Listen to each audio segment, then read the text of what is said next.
The Tale of Tom Kitten by Beatrix Potter. Once upon a time, there were 3 little kittens, and their names were Mittens, Tom Kitten, and Moppet. They had dear little fur coats of their own, and they tumbled about the doorstep and played in the dust. But one day their mother, Mrs. Tabitha Twitchet, expected friends to tea, so she fetched the kittens indoors to wash and dress them before the fine company arrived. First she scrubbed their faces. This one is Moppet. Then she brushed their fur. This one is Mittens. Then she combed their tails and whiskers. This is Tom Kitten.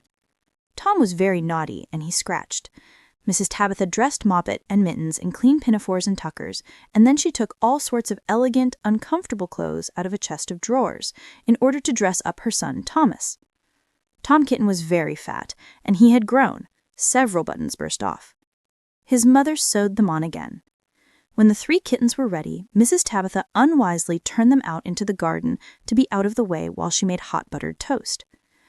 Now keep your frocks clean, children. You must walk on your hind legs. Keep away from the dirty ash pit, and from Sally Henny Penny, and from the pigsty and the puddle-ducks. Moppet and Mittens walked down the garden path unsteadily. Presently they trod upon their pinafores and fell on their noses. When they stood up, there were several green sneers. "Let us climb up the rockery and sit on the garden wall," said Moppet. They turned their pinafores back to front and went up with a skip and a jump. Moppet's white tucker fell down into the road. Tom Kitten was quite unable to jump when walking upon his hind legs and trousers. He came up the rockery by degrees, breaking the ferns and shedding buttons right and left. He was all in pieces when he reached the top of the wall. Moppet and Mittens tried to pull him together. His hat fell off, and the rest of his buttons burst. While they were in difficulties, there was a pit-pat-paddle-pat, and the 3 puddle-ducks came along the hard high road, marching one behind the other and doing the goose step. Pit-pat-paddle-pat. Pit-pat-waddle-pat. They stopped and stood in a row and stared up at the kittens.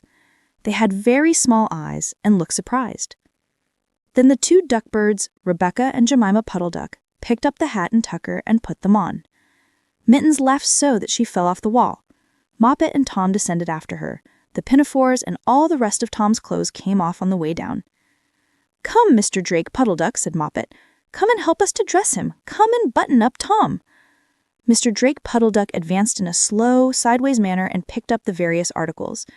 But he put them on himself. They fitted him even worse than Tom Kitten.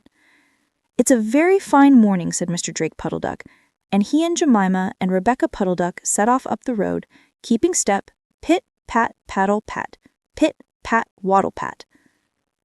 Then Tabitha Twitchet came down the garden and found her kittens on the wall with no clothes on. She pulled them off the wall, smacked them, and took them back to the house. "My friends will arrive in a minute, and you are not fit to be seen. I am affronted," said Mrs. Tabitha Twitchet. She sent them upstairs, and I am sorry to say she told her friends that they were in bed with the measles, which was not true. Quite the contrary, they were not in bed, not in the least. Somehow there were very extraordinary noises overhead, which disturbed the dignity and repose of the tea party. And I think that some day I shall have to make another, larger book to tell you more about Tom Kitten. As for the puddle-ducks, they went into a pond. The clothes all came off directly because there were no buttons, and Mr. Drake Puddle-Duck and Jemima and Rebecca had been looking for them ever since.